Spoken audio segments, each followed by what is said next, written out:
Evet, siyer sınavı yarışmasını Allah kısmet ederse 2 Şubat 2020 tarihinde gerçekleştirmeyi düşünüyoruz. Birinci, ikinci kategori kitabımız, yani öğrencilerin ilkokul ve ortaokulda girecek öğrencilerin Peygamber sallallahu aleyhi ve sellem zamanına bir yolculuk kitabında olacak inşallah. Sorular bu kitapta çıkacak. Üçüncü, dördüncü kategori kitabımız ise Son Peygamber Hazreti Muhammed'in hayatı kitabı olacak. Üçüncü, yani lise ve yetişkinler için ise bu kitapta olacak. Kardeşlerimize de aslında şöyle bir tavsiyede de bulunabiliriz, sınava girecek kardeşlerimize. Mümkün mertebe önemli gördükleri yerlerin altını çizerek birkaç sefer okuyarak sınava hazırlanabilirler. Bismillahirrahmanirrahim. Elhamdülillahi Rabbil alemin ve salatu ve selamu ala Resulina Muhammedin ve ala alihi ve sahbihi ecmain. Peygamber Sevdalıları Vakfı olarak bildiğiniz gibi her sene yaptığımız, geleneksel hale getirdiğimiz siyer yarışması inşallah bu sene de bütün güzelliğiyle devam ediyor. Elhamdülillah şu an iznimizi almış bulunmaktayız ve çalışmalarımıza başlamış bulunmaktayız. Hemen hemen tüm okullara afişlerimizi astık ve tüm okullarda kayıtlar almaya başladık. Ondan sonra inşallah Siirt Üniversitesi'nde de iznimizi alıp standımızı açacağız en kısa sürede. Elhamdülillah kayıtlar iyi bir şekilde devam ediyor. Yaklaşık şimdiye kadar 1000'den fazla kayıt aldık. İnşallah bundan sonra da daha güzel bir şekilde devam edecek.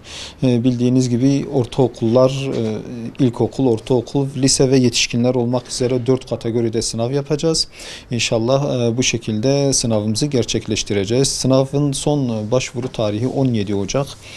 Ve sınav tarihi de 2 Şubat olacak. İnşallah en güzel şekilde sınavımızı yapmaya çalışacağız. Sınavın amacı temasında olduğu gibi onu oku, onu yaşa.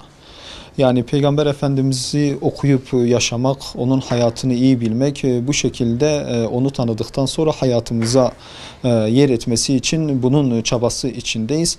Biliyorsunuz Peygamber Efendimiz dünyaya gelmiş en hayırlı insandır. Eğer biz ona uyarsak Rabbimizin deyimiyle inşallah biz cennete gideriz. Onun için özellikle bu karanlık devirde insanlarımızın Allah'ın Resulü'nün hayatını öğrenmeye ihtiyacı vardır. Bizler Peygamber Sevdalıları Vakfı olarak bu misyonu yüklenmişiz ve inşallah bunu devam ettirmeye çalışacağız. Bu sınavlar da bunun içindir. Yani Peygamber Efendimiz'i tanıtıp cennete giden yolu göstermek içindir. Çünkü Peygamber Efendimiz'in devri biliyorsunuz saadet devridir. Asr-ı saadet diyoruz. Onun geldiği devirde nasıl saadet asrı yaşanmışsa biz inanıyoruz ki bugün Allah'ın Resulü tanınırsa, bilinirse, yaşanırsa bu devirde aynı şekilde saadet asrı olur. İnsanlar mutlu bir hayat yaşarlar. Peygamber Efendimiz yani sadece ahiret için değil, dünyamızı güzelleştirmek için de gelmiştir. Yani Peygamber Efendimiz'i biz tanırsak, bilirsek, yaşarsak Allah'ın izniyle hem dünyamız güzelleşir hem ahiretimiz güzelleşir. Onun için Peygamber Sevdalıları olarak bu yarışmaları sırf bunun için Allah'ın Resulü tanınsın, bilinsin, yaşansın diye biz yapıyoruz. Aslında kaybedeni olmayan bir yarışma, evet, deniyoruz buna. Fakat bunun yanında da gençleri özellikle teşvik etmek amacıyla bir takım ödüllerimiz var.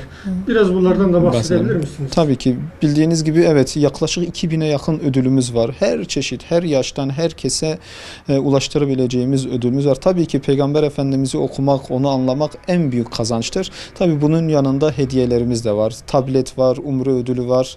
Ondan sonra bilgisayar ve çeşit çeşit bilgisayardır, tablettir, bisiklettir, çeşit çeşit ödüller var.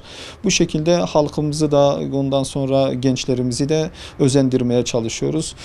Tabii dediğimiz gibi onu okumak, onu yaşamak en önemli gayemiz olmalıdır. Diğerleri ise bu işin tamamen hediyesidir. Sizlerin aracılığıyla özelde Siirt halkını, genelde de tüm halkımızı bu sınavlara iştirak etmeye davet ediyoruz. Tabii ki gençlerimiz bu sınavlara girmelidir. Bu sınavları yani yapmak için verdiğimiz mücadele ortak olmalıdır. Tabii Peygamber Efendimiz sadece Peygamber Sevdalıların Vakfı'nın peygamberi değil. Peygamber Efendimiz tüm Müslümanların peygamberidir. Onun için bu sınava katkı sunabilecek herkes bu sınava katkı sunmalıdır. Elinden geleni yapmalıdır. Çünkü biz ona inanıyoruz ki bugün yaptığımız katkılar yarın ahirette bize hayır olarak geri gelecektir. Bundan dolayı tüm halkımızı bu sınavlara girmeye, bu sınavlara ortak olmaya, bu sınavlarda bize yardımcı olmaya da sizlerin aracılığıyla davet ediyoruz.